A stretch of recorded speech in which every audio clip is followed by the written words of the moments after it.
Panorama group, जो सोचता है वो करता है। आपके अपने सपनों का आशियाना। नमस्कार, भारत लाइव देख रहे हैं आप और ये अंदर की खबर है। बिहार के मुख्यमंत्री नीतीश कुमार की पार्टी जनता दल यूनाइटेड में क्या सब कुछ ठीक ठाक चल रहा है? क्या बिहार के मुख्यमंत्री नीतीश कुमार की पार्टी बचेगी? क्या नीतीश कुमार की पार्टी 2025 में कमजोर हो जाएगी? मीडिया के तमाम घरानों में ये चर्चा चल ही रहा है और साथ ही साथ राजनीतिक गलियारे में सत्ता विपक्ष में बैठी आरजेडी लगातार इस बात की दावेदारी कर रही है कि नीतीश कुमार की पार्टी आने वाले वक्त में टूट जाएगी। और इसके पीछे की वजह क्या है? हाल के दिनों में आपने देखा होगा कि बिहार के मुख्यमंत्री नीतीश कुमार अपने पार्टी और अपने संगठन में जिस तरीके से बदलाव कर रहे हैं, ये बदलाव अपने आप में बेहद खास है। हालांकि बदलाव तो वो आने वाले 2025 के चुनाव के लिए कर रहे हैं। होने वाले 2025 के चुनाव की तैयारी बिहार के मुख्यमंत्री नीतीश कुमार अभी से शुरू कर दिए हैं, चाहे वो मनीष वर्मा हो या फिर संजय झा हो या फिर हाल ही में अशोक चौधरी का वो प्रकरण हुआ। आपने देखा होगा कि अशोक चौधरी की नाराजगी की खबरें तमाम मीडिया घरानों में चल रहा था। हालांकि अशोक चौधरी अपने नीतीश कुमार को मानस पिता का दर्जा दिए हुए हैं। हाल ही में हमने आपको एक खबर दिखाया था जिसमें यह भी बताया कि नीतीश कुमार का नाम लेते ही अशोक चौधरी फपक फपक कर रो पड़े। बिहार के मुख्यमंत्री नीतीश कुमार अपने पार्टी और अपने संगठन के हर एक व्यक्ति का ख्याल कैसे रखते हैं, अशोक चौधरी के हुए प्रकरण पर आप इसी तरीके से देख सकते हैं। अब सवाल ये उठता है कि बिहार के मुख्यमंत्री नीतीश कुमार के सीएम वाली कुर्सी पर कौन विराजमान होगा? देखिए, बाबा लगातार आप सभी दर्शकों को ये बता रहे हैं कि बिहार में नीतीश कुमार ने किसी ऐसे व्यक्ति को तैयार नहीं किया है जो उनकी कुर्सी पर जाकर बैठ पाए। ना तो पार्टी के अंदर है और ना ही चाहे किसी भी गठबंधन के साथ में रहे। महागठबंधन में जब नीतीश कुमार थे तब उन्होंने तेजस्वी यादव को आगे बढ़ाने की बात कही थी। हालांकि जैसे ही उन्होंने ये बात कही कि तेजस्वी को आगे बढ़ाना है, वो खुद ही आने वाले समय में एनडीए गठबंधन के साथी हो गए। अब सवाल ये है कि बिहार के मुख्यमंत्री नीतीश कुमार किसे अपना विरासत संभालने के लिए देने जा रहे हैं।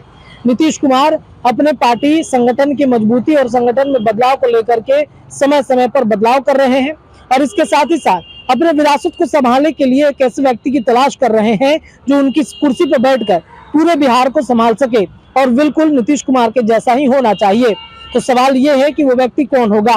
देखिए, इस लिस्ट में कई लोगों के नाम जदयू के अंदर है, जिसमें सबसे पहला नाम आता है मनीष वर्मा का।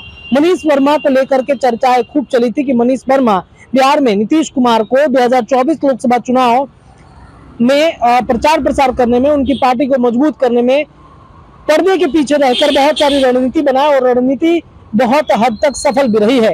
और उन्हीं की रणनीति का नतीजा है कि आज देश भर में नरेंद्र मोदी की सरकार चल रही है, तो नीतीश के बदौलत ही चल रही है।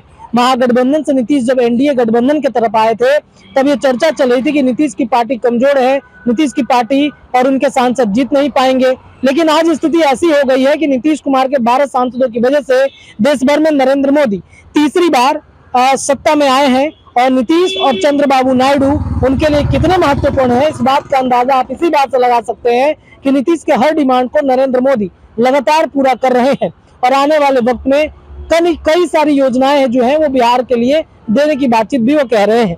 दूसरी लिस्ट में अगर बातचीत करें तो इस लिस्ट में संजय झा भी हैं। हालांकि संजय झा का क्या होगा या फिर क्या वाकई में संजय झा को बिहार के मुख्यमंत्री नीतीश कुमार अपनी कुर्सी सौंपेंगे? इसके अलावा उनके बेटे निशांत की भी चर्चा खूब होती है। नीतीश कुमार के बेटे निशांत, हालांकि उन्होंने कह दिया है कि मुझे राजनीति से कोई मतलब नहीं है, मैं आध्यात्म के रास्ते पे बढ़ चुका हूँ। इसके अलावा पार्टी संगठन के अंदर देखा जाए तो कई ऐसे महिला मंत्री भी हैं जिनके नामों की चर्चा होती है, चाहे वो लेसी सिंह हो या फिर परिवहन मंत्री हो या फिर कई ऐसे दलित समाज के नेता हैं जो बिहार में नीतीश कुमार के लिए बेहद खास बनते चले गए। हाल ही में आपने देखा होगा कि श्याम रजक आए हैं, राष्ट्रीय महासचिव उनको बनाया गया है। इसके अलावा अशोक चौधरी को भी राष्ट्रीय महासचिव बनाया गया है।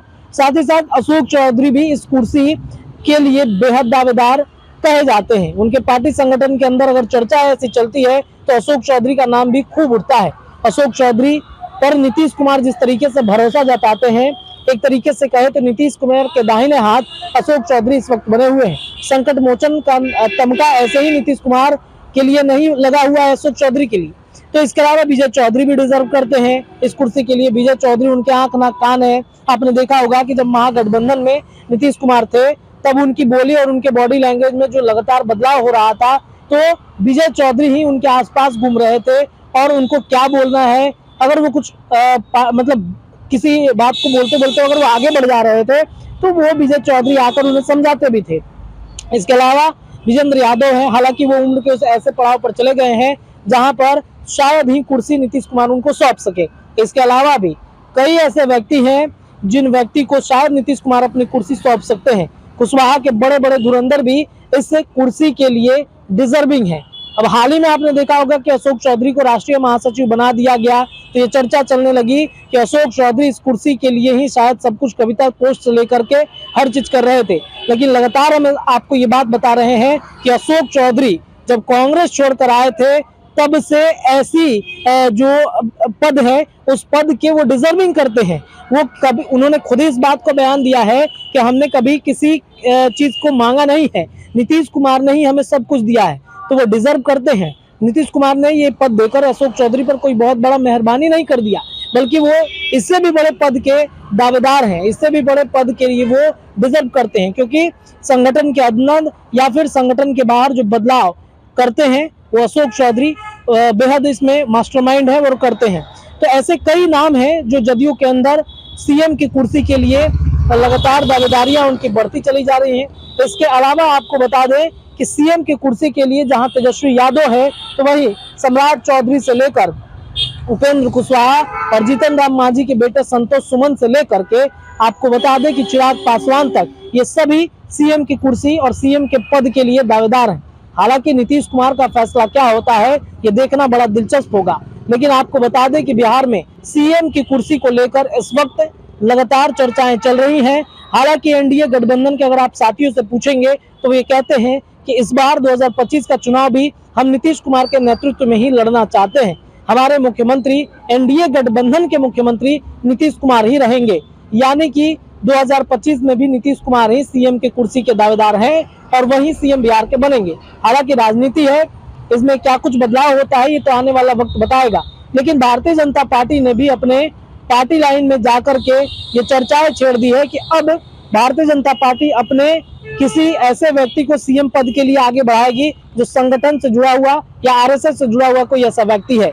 भारतीय जनता पार्टी भी चौंकाने वाले फैसले लेती है। आपने देखा कि मनन मिश्रा को राज्यसभा भेज दिया, एक ऐसे कार्यकर्ता को भेज दिया जो जमीनी स्तर से जुड़ा हुआ कार्यकर्ता थे, उनके नाम की चर्चा कहीं पे नहीं थी और अचानक से उनको राज्यसभा भेजकर सबको चौंका दिया है। तो बीजेपी भी ऐसे चौंकाने वाले फैसले लेते रहती है। अब आने वाले वक्त में ये देखना बड़ा दिलचस्प होगा कि सीएम की कुर्सी के लिए, सीएम के पद के लिए बीजेपी किसे अपने दावेदार बनाती है, ये देखना बड़ा दिलचस्प होगा। फिलहाल के लिए इतना ही, जुड़े रहिए अंदर की खबर में, इतना ही। बहुत बहुत धन्यवाद। पनोरमा ग्रुप, जो सोचता है वो करता है।